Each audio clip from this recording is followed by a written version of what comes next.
Om Swastiastu. Selamat pagi. Saya dari kelompok 22 akan mempresentasikan bisnis yang sudah kami pilih, yaitu Toko Petualang.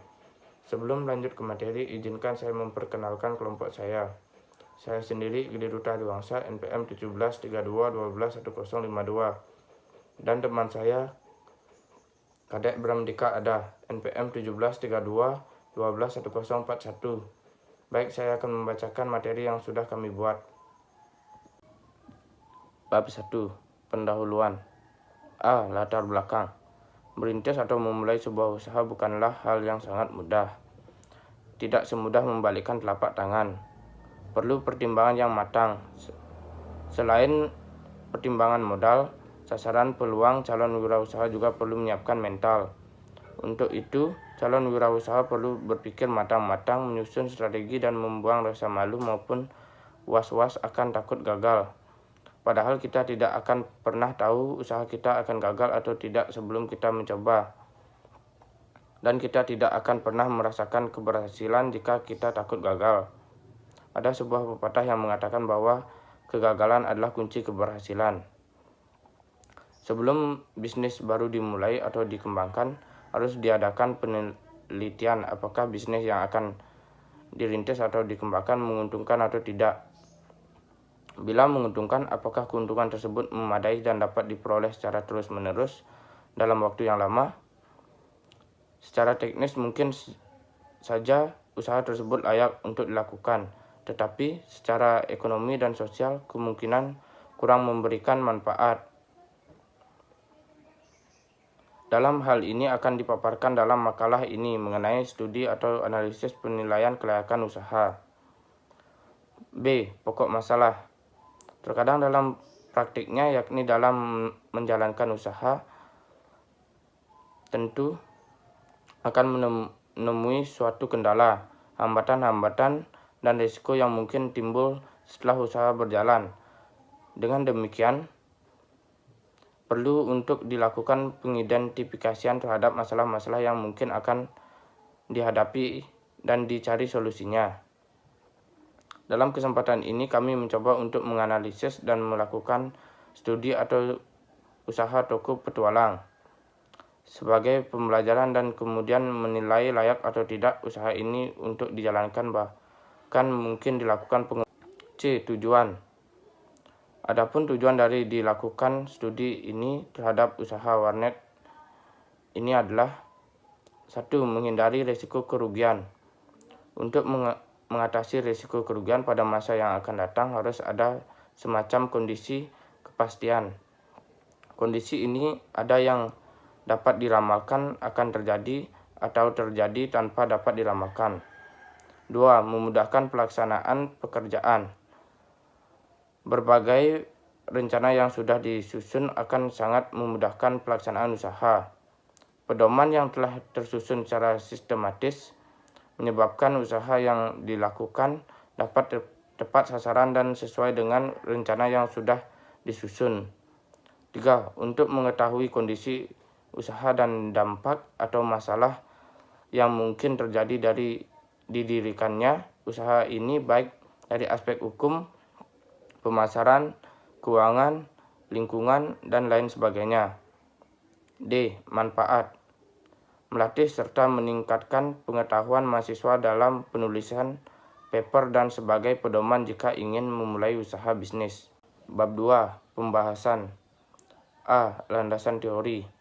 Landasan teori pada pembahasan ini dapat dilihat dari buku studi kelayakan bisnis, yaitu adalah sebagai berikut.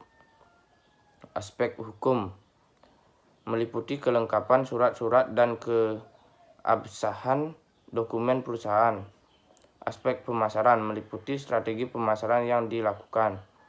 Aspek keuangan meliputi penilaian biaya-biaya apa saja dan seberapa besar biaya tersebut dikeluarkan. Aspek operasional meliputi tempat lokasi usaha. Aspek sosial ekonomi meliputi pengaruh usaha terhadap keadaan ekonomi dan sosial terhadap masyarakat secara keseluruhan. Aspek manajemen meliputi pengelolaan dan struktur organisasi yang ada. Aspek dampak lingkungan meliputi dampak usaha yang dijalankan terhadap lingkungan sekitar. Baik, saya Kadek Bramdika Ada, NPM 17 32121 akan melanjutkan penjelasan dari teman saya yaitu Duta.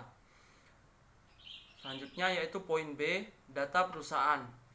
Toko petualang merupakan salah satu toko outdoor atau toko adventure yang menyediakan segala kebutuhan petualangan maupun perjalanan baik pendakian, panjat, serta peralatan camping lainnya.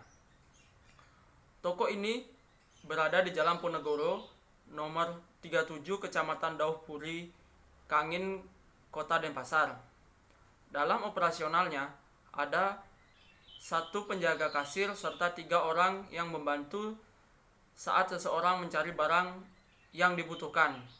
Toko ini buka mulai pukul 09.00 sampai dengan 21.30 WITA. Analisis kelayakan usaha toko petualang, yaitu aspek hukum. Aspek hukum berdasarkan tanya jawab yang kami lakukan, usaha ini merupakan usaha FIMA atau FA dan memiliki izin kepemilikan yang sah dan ada tanda daftar usaha. Selanjutnya aspek pemasaran. Aspek pemasaran masih berdasarkan data wawancara bahwa usaha yang dilakukan untuk pemasaran atas usaha ini diskon ataupun papan nama di depan gedung, tidak ada penambahan usaha promosi lain. Sedangkan untuk tarif dan pelayanan usaha ini mengenakan tarif standar sama dengan tarif yang dikenakan oleh pesaing, dan pelayanan juga sama, artinya tidak memiliki suatu keistimewahan. Lanjut ke aspek keuangan. Modal untuk usaha ini ditambah biaya operasional selama 1 bulan pertama adalah 50 juta dengan laba bersih rata-rata 4 juta per bulannya, sehingga usaha BEP pada bulan ke-10 4 juta dikali 10 sama dengan 40 juta. Kurun waktu untuk pulang pokok adalah sekitar 10 bulan, atau bisa dikatakan bahwa PP-nya adalah kurang dari 1 bulan, sedangkan nilai ekonomis perawatan gedung adalah 1 tahun.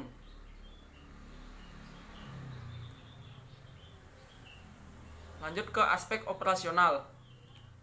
Aspek operasional, letak usaha ini sangat baik. Depan dan samping toko terdapat banyak sekali pertokoan yang dibutuhkan rumah tangga. Tidak jauh dari pusat keramaian yaitu pasar dan lapangan. Selanjutnya aspek sosial ekonomi. Secara ekonomi usaha ini tidak cukup banyak memberikan kontribusi bagi masyarakat sekitar karena hanya menyerap 4 tenaga kerja, sedangkan dari segi sosial usaha ini membantu untuk masyarakat umum khususnya pecinta alam dan melengkapi keselamatan untuk lifestyle dalam berkegiatan. Selanjutnya itu aspek manajemen. Struktur organisasi usaha ini sangat sederhana, yaitu yang terdiri dari pemilik usaha atau pemodal, manajer, dan 4 orang yang bekerja atau pengelola. Aspek dampak lingkungan. Usaha ini memiliki dampak negatif secara fisik terhadap lingkungan sekitar. Tidak ada polusi udara yang ditimbulkan ataupun polusi suara atau kebisikan, serta masuknya barang tidak mengganggu lalu lintas. Bab 3 penutup. Yang pertama, kesimpulan. Adapun hasil analisis usaha ini adalah sebagai berikut. Hukum, pemasaran, keuangan, operasional, sosial ekonomi, manajemen, lingkungan, semua hasil studi yaitu baik dan cukup baik. Dari hasil analisa di atas dapat disimpulkan bahwa usaha ini adalah layak untuk dijalankan karena dapat memberikan keuntungan yang lumayan. Saran. Adapun saran untuk usaha ini, yang pertama dari aspek pemasaran dan promosi. Kurangnya sosial media seperti Instagram, Facebook, dan lain-lain untuk membantu masyarakat terutama luar Bali untuk berbelanja online yang nantinya akan berdampak ke keuangan ataupun pemasukan. Dari aspek operasional, kurang jelasnya tulisan atau nama toko sehingga banyak orang saat melintas terkadang kurang melihat. Sebaiknya depan atas toko dirubah sehingga kelihatan lebih jelas nama toko tersebut serta menambah papan nama di sebelah toko. Baik, sekian dari presentasi kami, yaitu toko petualang. Mohon maaf jika ada salah kata atau kurang bagusnya presentasi kami. Akhir kata saya ucapkan Parama Santi, Om Santi Santi Santi Om, dan terima kasih.